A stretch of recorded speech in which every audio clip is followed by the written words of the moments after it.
U.S. Supreme Court will hear a case that could upend hundreds of charges stemming from the Capitol riot. Right. This could impact former President Trump and a former Mid-State police officer. Sarah Wilson with us in the studio tonight. Sarah.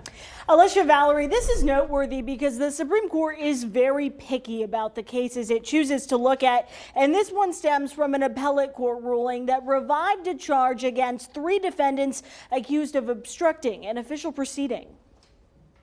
It is a watershed case. A high-profile case involving a mid-state man is taking a detour to the nation's highest court. Former North Cornwall Township officer Joseph Fisher faces charges for his alleged actions on January 6th, including obstruction of an official proceeding. Fisher petitioned the Supreme Court to eliminate that charge. It was basically a very broad statute, almost like an omnibus clause, and could apply to anything that impaired an official proceeding. And inasmuch as he says, I didn't tamper with any documents, I may have entered the Capitol, but I didn't touch any documents or evidence. Therefore, I don't fit within the ambit of the law.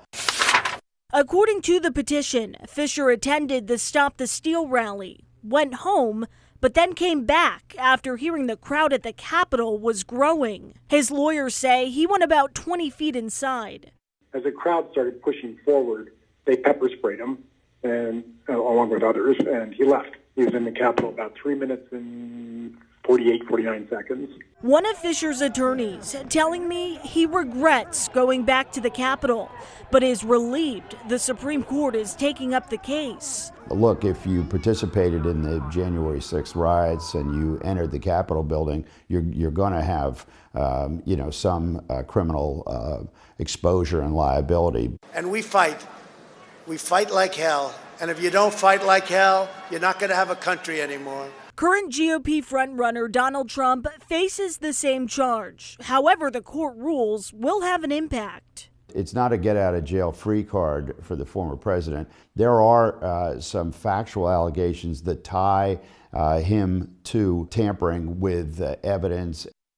And it is likely we'll have a ruling on this case in June. Which way it will go remains to be seen.